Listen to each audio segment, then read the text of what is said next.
It's a cave which has now been declared a public hazard. Still 16 feet of that tight tunnel he was stuck in. He'd gotten himself to a point where he couldn't back up. The longer it goes, obviously, the more concern there is.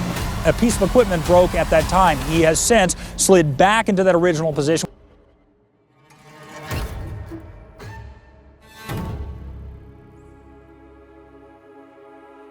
Nutty Putty Cave, located in Utah, was first explored in 1960 and quickly became famous for its narrow and slippery passageways, twists, turns, and squeezes. Different parts of the cave are named accordingly: the Big Slide, the Birth Canal, the Aorta Crawl, the Scout Eater, and Ed's Push.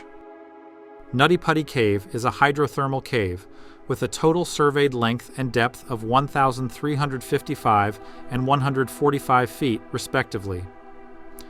John had plenty of caving experience, but not recently. Most of his spelunking was done when he was a kid. John's father frequently took him and his younger brother Josh on caving trips all over Utah. Josh wasn't his only brother. John Edwards Jones was born into a big family of 5 boys and 2 girls. He also had 16 nieces and nephews.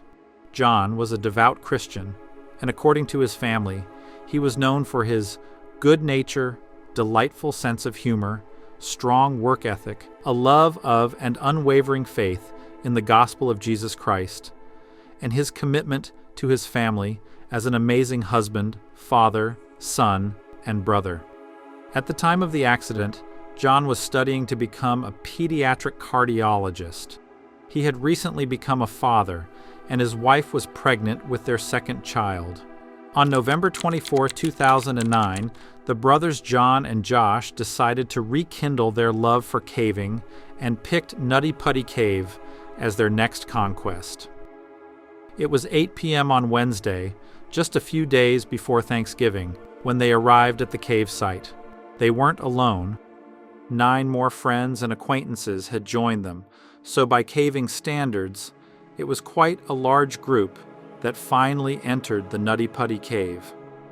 Everything went smoothly for an hour or so.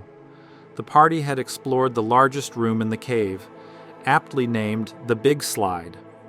Soon, John, Josh, and 2 of their friends decided to take up a challenge they had heard about, namely, passing through the birth canal, a narrow and challenging passageway that eventually opens up into a larger room. John went first. He wriggled forward for some time but did not see any larger area. He continued to inch forward, but the narrow passage did not come to an end. Instead, the squeeze made a sharp, downward turn. Confidently, John pressed forward, perhaps noticing the tunnel got wider at the bottom, but it was already too late. It all went wrong 50 feet earlier. He had missed the birth canal entirely and crawled into another passageway just next to the birth canal called Ed's Push. But Ed's Push does not lead to a larger room. It does not lead anywhere, at least nowhere, a 6-foot, 200-pound man can fit. Ed's Push has 4 uncharted passageways at its end, but they are all too small for a human. In any case, John kept pushing through until he couldn't continue. To top things off, he had wriggled into a fissure that went nearly straight down, making him unable to turn back on his own. The narrow crevice he was trapped in measured 10 by 18 inches. This size is comparable to the opening of a front-loading washing machine, except it wasn't a perfect circle, and he was stuck in the tightest part of the opening. Trapped more than 100 feet below the ground and deep inside the cave, all John could do was wait and pray. His brother Josh, who was following him, was the first to find John. Anxious about how much the rock had swallowed John, Josh tried to pull him out, but only managed to inch him up a little. As soon as he let John go, he slid right back into the crevice. John was stuck with one hand pinned underneath him and the other forced backward. His ankles and feet were free, but were of little use as gravity pushed him down. They both said a quick prayer and Josh hurried back to the ground as fast as he could, slowly wiggling out of the tight passage and rushing to the surface. Once outside, he quickly called for help while their friend stayed with John.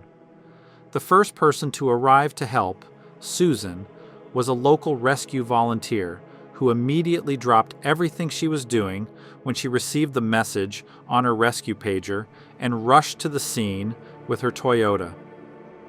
She arrived sometime around midnight. It was now more than 3 hours since John had been trapped deep inside the cave. Small, agile, and quick, Susan took no time to reach John. "Hi, John. My name is Susie. How's it going?" "Hi, Susie. Thanks for coming," John said, "but I really want to get out." Within the next few hours, tens and tens of rescuers arrived. The rescue team quickly brainstormed plan after plan. They discussed everything, even lubing the walls of the cave, until they decided to use a rescue rope that passed through a series of climbing cams, with one end of the rope tied around John's legs and the other end pulled by the team. At the same time, they also tried drilling away chunks of rock near John, but the hard material and the awkward position made drilling slow and painful work. In over an hour, they only managed to drill through a couple of inches of rock. The position of John's body also complicated things. He was trapped nearly upside down. Only his feet were visible to the rescuers, and the ceiling above the feet hung so low the rescuers couldn't just pull him out, as his feet would get in the way. Time passed as rescuers worked frantically and failed with their first system of climbing cams. They then tried to use a rope pulley system, anchoring the pulleys with bolts, drilling the bolts deep into the cave walls. Everything was made more difficult by how narrow the cave was. Even though there was a large team of rescuers, volunteers, emergency services, and a rescue helicopter outside, only one person could directly access John. Meanwhile, John was doing worse. He had now been stuck upside down for a long time, having some difficulty breathing, and his heart had to work twice as hard against gravity to push the continuous blood flow out of his brain. He was swinging back and forth between panic and calmness. At one point, they brought a two-way cable radio into the cave and managed to lower it to him so he could speak with his wife, who was near the cave entrance on the surface. They were both agitated, but comforted each other. John had now been trapped upside down for 19 hours. Everything changed when the rescuers finally finished installing their pulley system and started pulling John out. They worked in an 8-man tandem, all tugging as one. John was at times in great pain, so they made frequent pauses. But each time they pulled, they managed to pull John up a bit more. After pulling him upwards the third time, John was finally lifted high enough so that he could make eye contact with the rescuer closest to him. He looked tired, his eyes were red, and his face was dirty, but he seemed fine otherwise. "How are you?" "It sucks. I'm upside down. I can't believe I'm upside down. My legs are killing me." The rescuer saw that even though John was complaining, he had a smile on his face. They had another rest, then decided to continue pulling John up. He was almost out. When the rescue team pulled John upward for the 4th time, something happened. The entire team fell backward as the rope suddenly went loose in their hands. The closest rescuer felt something hard hit his face, and he passed out for a second. When he came to, he saw nothing but dust. Once the dust settled a bit, he realized the stone arch near John's legs, where the rope was tied around, had shattered, and the nearest key bolt had broken off. He couldn't make out in the dust where exactly John was, but soon he realized John had slid right down the crevice again, this time seemingly even deeper than before.